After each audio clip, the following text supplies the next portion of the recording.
Welcome to CSGuitars, the science of loud. I heard there were a lot of bass players watching this channel who were demanding more bass content, so prepare to get served. This is the Bass Butler from Orange. It's a twin bass preamp which blends compressed bass tones and filthy distortion to provide some raunchy low-end grind.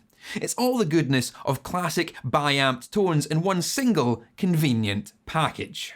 A classic trick for getting killer bass tones, both live and on record, is to split the audio signal in two and process each differently. By sending one through a clean bass amp and the other through a distorting guitar amp, we can retain all the clarity and thump in the low end while giving the highs and mids a crispy crunch.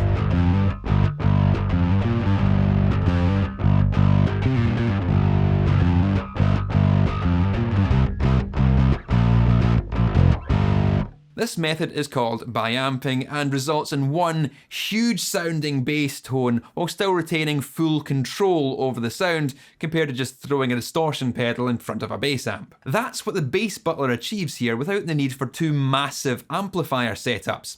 It has two individual analog signal paths, one bass path with optical compression and one distortion path. The bass path is always on, complete with a two-band active EQ. The foot switch brings the distortion path, complete with its own separate three-band EQ, in and out on top of the bass sound. There's even an expression pedal input which controls the level of gain on the distortion path, meaning you can swell in from clean to full grind or stop anywhere in between.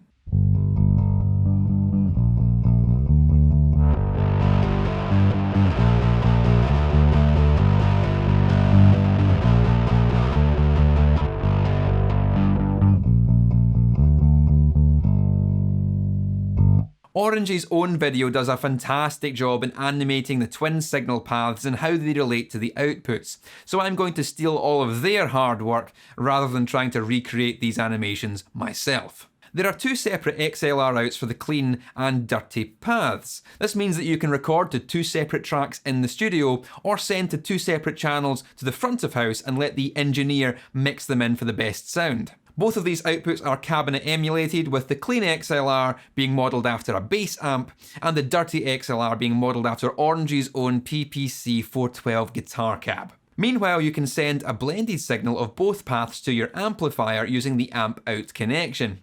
Naturally, this is unemulated, sending a raw blend for amplification perfect for onstage monitoring, letting you hear your sound entirely independently of what the audience is hearing. The indicator LED changes colour to let you know if the distortion path is engaged or not, and it will also flash red with the level of compression that's being applied to the signal, a really useful visual indicator to let you set up your tone. Right, I'm going to hit you with some sounds. I've got both XLRs connected to my interface. This will let you hear what it will sound like if you were recording with this, or what the audience would hear in a live situation, minus any post-processing. I'll also send the blend to the return of Orange's little bass thing, which is connected to this lightweight OBC 112 cab, and I'll make that to let you hear what it would sound like if you're using this through a bass amplifier. Now, a reminder that I'm not really a bass player and don't have an array of expensive bass guitars to demonstrate this with, but I'll do my best with what I have. Fortunately, I have a few friends who are incredible bassists and I've enlisted their help, and they've provided some clean DIs that I can reamp through the Bass Butler. Hi, I'm Joe from the Guitar Nerds podcast. We're the world's #1 guitar podcast. So if you ever want to experience some audio guitar nerdery, then search for Guitar Nerds on any podcast platform.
Hey y'all, my name's Patrick Hunter and I have a bass channel here on YouTube. Bass is very similar to guitar, but it usually has 2 less strings and it's more of a low end, more of a low octave sort of instrument. So if you're interested at all in any sort of bass demos, bass covers, and everything low end related, head over to my YouTube channel, youtube.com/Patrick Hunter. And go ahead and follow me on Instagram while you're at it. And Colin, I miss you dearly, lad. I miss you. Also, I'm pretty sure that I owe you a beer. So you gotta come to Texas soon.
Now that you've heard the Bass Butler, let me know what you think about it in the comments. Is this the kind of unit that would improve your bass tones both live and in the studio? Personally, I'm a big fan of that twin signal path thing, and I love how you can control both these elements separately in post. When recording bass in the past, I've been using the method of having 2 separate channels and affecting them differently, although this would certainly save me a lot of time messing around with plugins trying to get the sound that I'm after.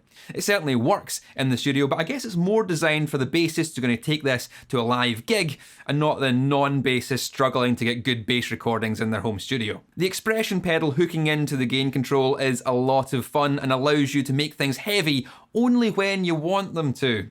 The built-in optical compression is also a fantastic addition to this unit. With all of that enclosed in a heavy-duty steel housing and supplied with its dedicated 18 volts DC center positive PSU, this might be everything you'll ever need in a bass rig.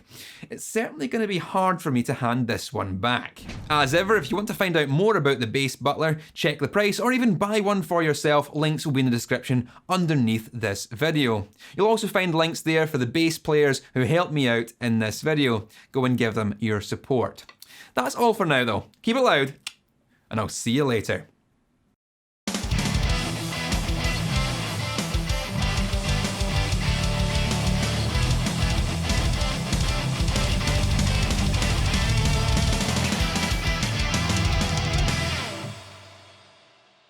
Low end.